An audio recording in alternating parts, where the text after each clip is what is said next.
Hey everybody, welcome to the channel. So Lois wanted to try an experiment with the paint by numbers that she asked me for my help with.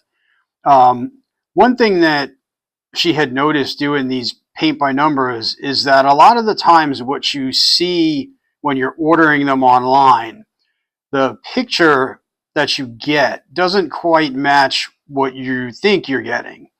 So we decided to do a little experiment where we ordered two of the same paint by number, and I am going to do it exactly the way that it comes out of the package, and she is going to do it where she embellishes the painting to make it look more like what it looked like on the website. So just for reference, here's a picture of what the website painting looks like. And here's a picture of the little sample painting that they give you with some of these paint by numbers when you get them. So now I'm going to do my painting the way it's intended to be done with the paints and the colors that come with the kit.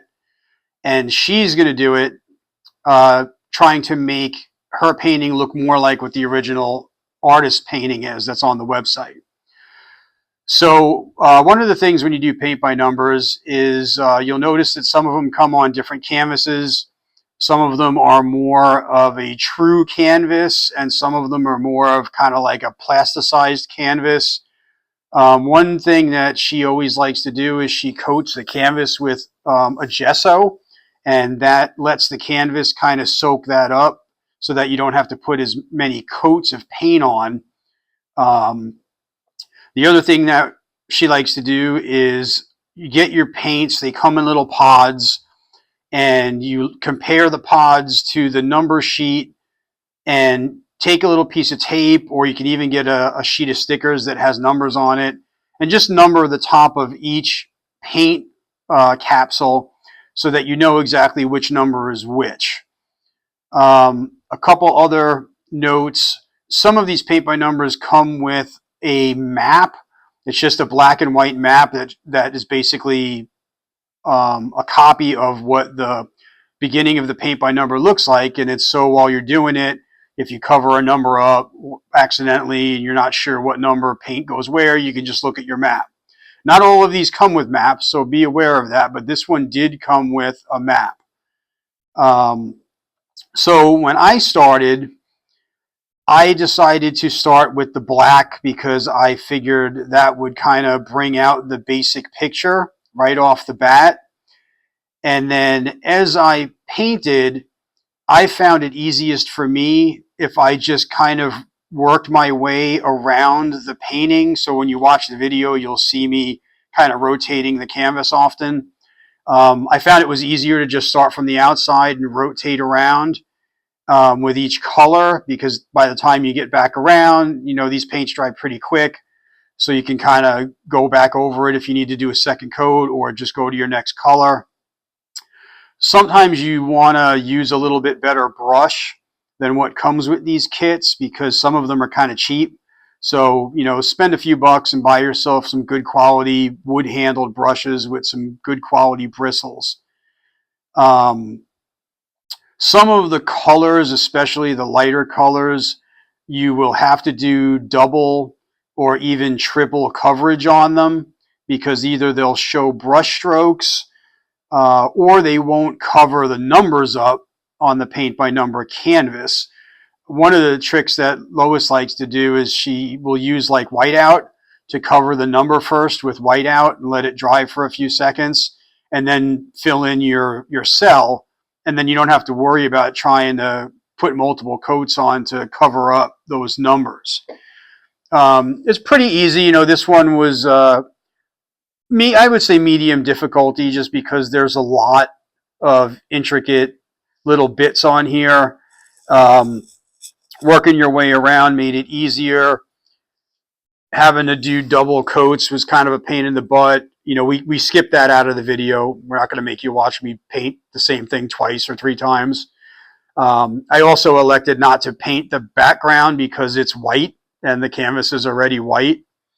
Something that's neat with some of these paint by numbers is some of the canvases come with different shaded cells, and that does kind of come in handy, especially if you're a beginner paint by number painter, because they'll make like the same number cell all a different shade, so it gives you kind of a quick reference to see if you missed anything.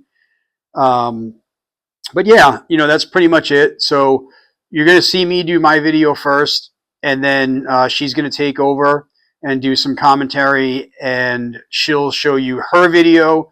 Hers is a little bit more truncated, because it just kind of shows more of where she changed things to make it look a little more like the original painting.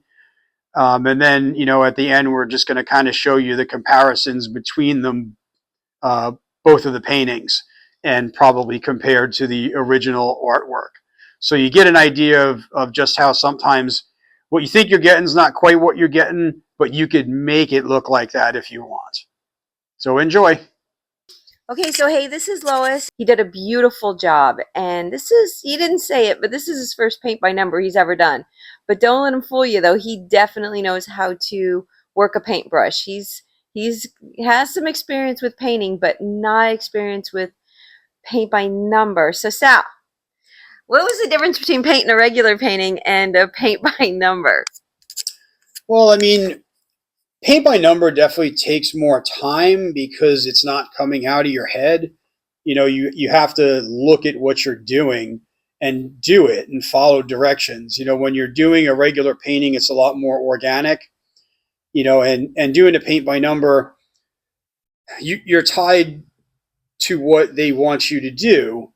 Um, but like this experiment shows, you could also go off the map and do it your own way, change the colors that you want, change the details that you want, which is pretty obvious in the differences between mine, which is done out of the box, and yours, which is done the way that you think it should have looked, which honestly looks a lot more vibrant and a lot more detailed. Yeah, that's kind of why I chose this paint by number, is because I really like the bright colors, and I was a little disappointed when the package came with the little picture, which is super muted, super kind of dirty, dull colors. So I actually changed 3 colors. I changed one of the blues into a deeper blue and 2 of the reds, which one of the reds that I changed was actually pink, and the other red was more of a terracotta, so I made it more of a bright red. And the other thing that I did was I really wanted to make this painting look like the original, like the one that was on the website. So I did a lot of blending, and I did some of the yellow. There wasn't even any yellow in it, and in the original there was yellow, so I added some yellow. Um, but that's pretty much all I did that was different. I think that they look almost exactly the same, except for the colors are just a little bit more vibrant. What do you think, Sal? Yeah, I agree. I mean, if you look at them both from 5 or 10 feet away, they look really good. Mine is a little bit more muted. The reds are definitely more darker. Your reds are more brighter, and you added that little bit of yellow in, and the blue in the eyes is more detailed and more vibrant.